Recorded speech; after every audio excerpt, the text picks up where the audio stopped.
We all want our children to make a good impression. We all want them to have what they feel like they need and maybe what they want. But if you don't have the cash for that, is it better to charge it or to say to your child, we can do this much now and let's think about what we can do in the future, rather than putting a lot on a credit card and then having to pay that off?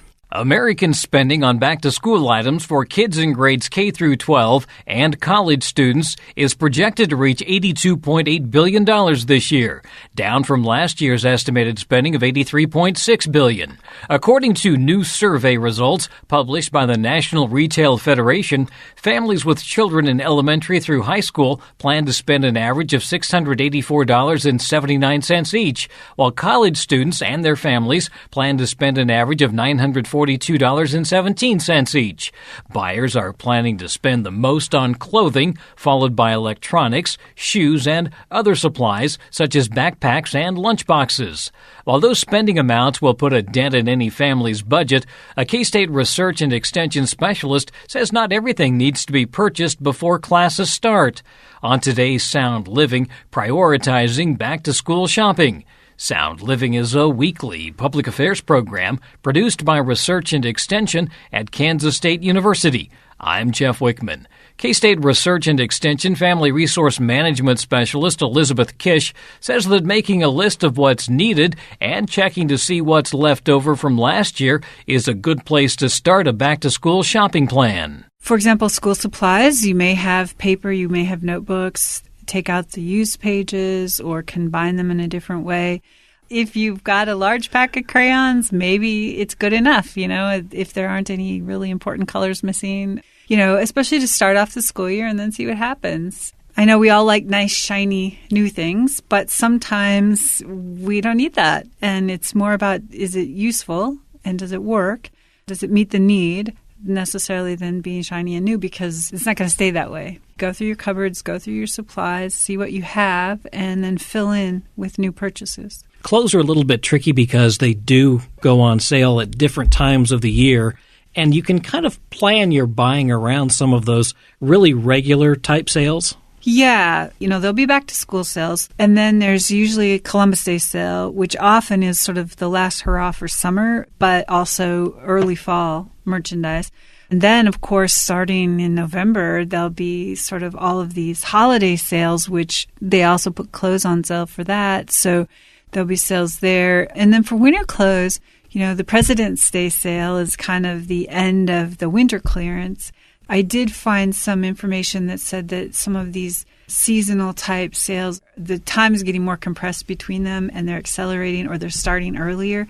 So as with almost all consumer purchases, if not all, pays to be aware. And, I like to talk about, if you have time, going and doing the shopping trips, seeing what's out there, getting in mind what you're looking for, what you're looking at, what's going to be available this year.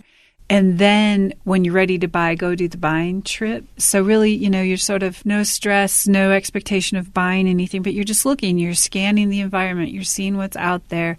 And then when you're ready to buy, you have a better idea of where to go to meet your needs to satisfy the goals that you have set. Are there some places that you can look besides just physically going to the store? Can you do some of this back-to-school price comparison online? Yes, definitely you can. I think that's a great place to start as well. And for things like sort of commodity items like paper, pencils, crayons, those kind of things, I think that you can definitely do some background shopping online and maybe even order online if that fits with what you want to do.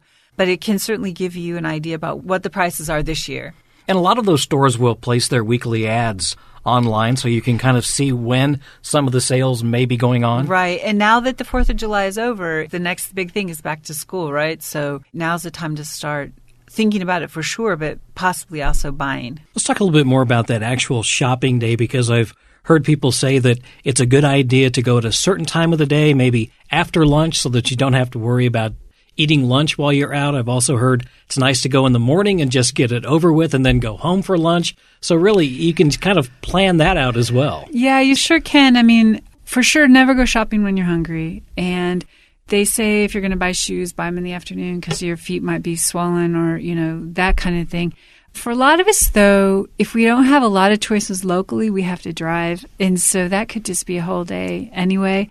One thing I would say is if you're going to take children, and especially young children, plan ahead for that and plan ahead for their needs. And don't try to just power through it. Probably you're going to have to plan to take breaks. That's just the way it is. And so your group, will be less frustrated if you just acknowledge that and do it.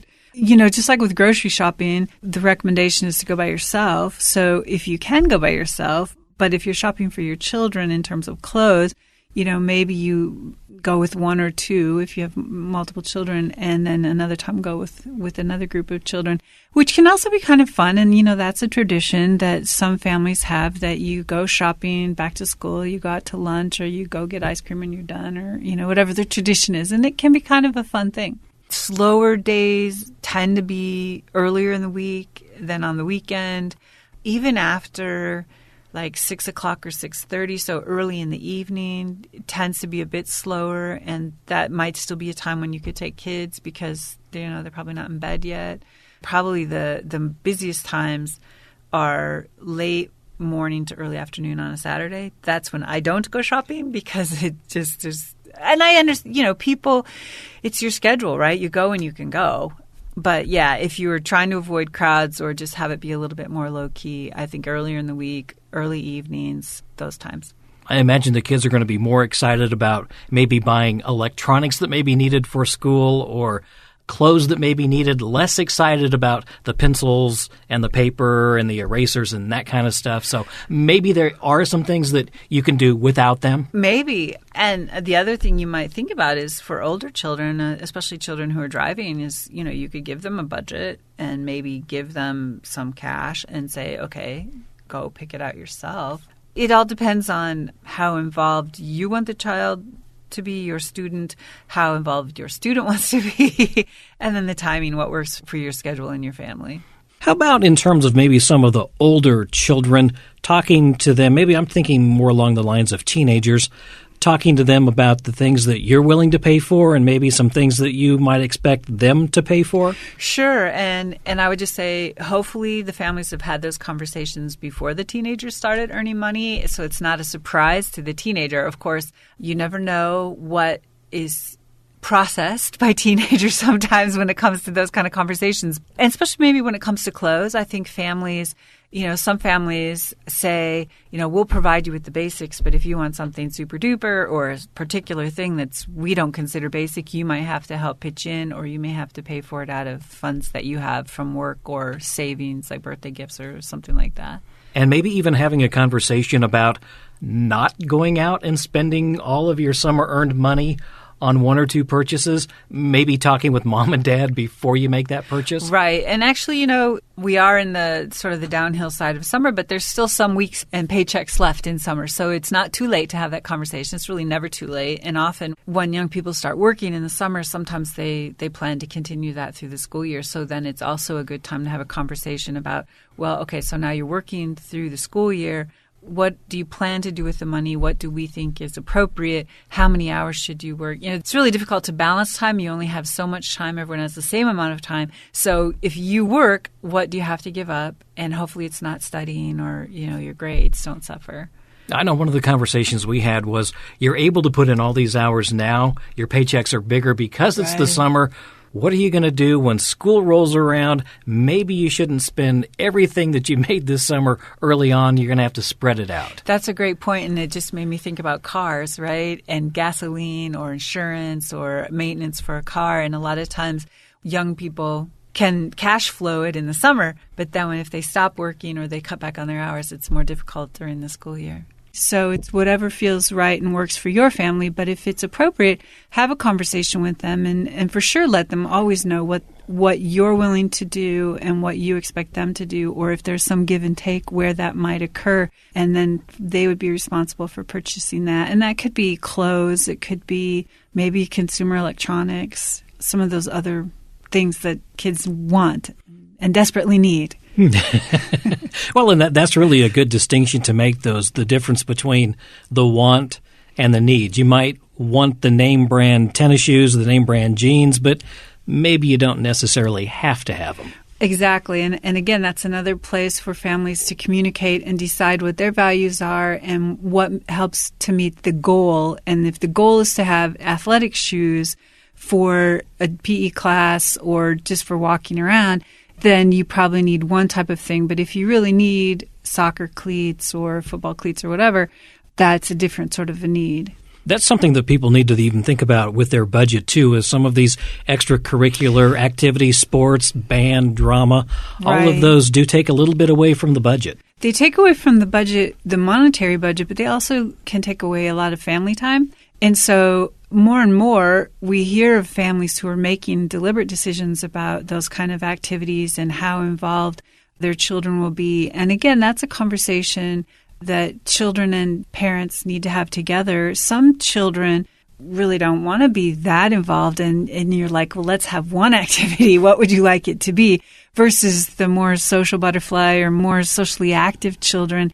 And then you might say, okay, what are the top 3 things, or however it fits in your budget? Because, it not only affects after school time and after work time, the driving, or could be early morning, but it likely affects family meal time, could affect weekends. So while these extracurricular activities are certainly very, very important for the development of youth and also for communities and families too, it's not just the activity, it's all the rest of the family life wrapped around it that you really need to think about. Yeah, and then when you start adding 2 or 3 kids in there and trying to get them everywhere, just the transportation coordination can be a nightmare. Yeah, and then it becomes a question of gasoline too, right? And car use. We talk a lot about budgeting, and really this is something that should be built in to your budget, that you're going to have, I guess, school-related expenses.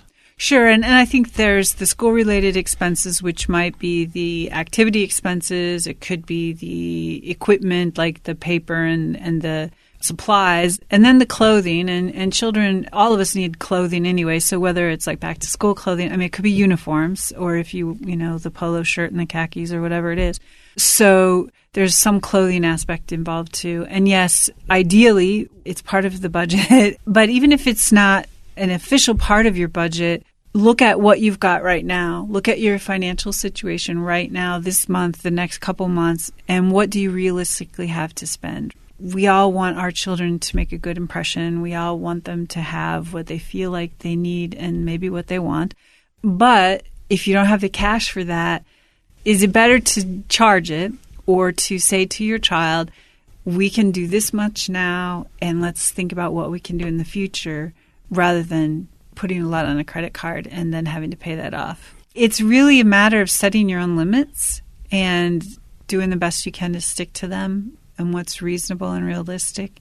Because I would say, yes, back to school is coming, but right after back to school comes the holidays. And so think about that as well, maybe. And so, for example, if there are some fall clothing items that your child needs, maybe go ahead and get a few of those things, but keep in mind that the holidays are coming, and maybe that's an opportunity to give some more clothes as gifts. I think just the fact that not all of this has to be done up front maybe takes a little bit of pressure off parents and even off students, knowing that, okay, I've got everything I need for day one through at least the first month or 6 weeks of school, because like you say, the weather's not going to change drastically during that time period.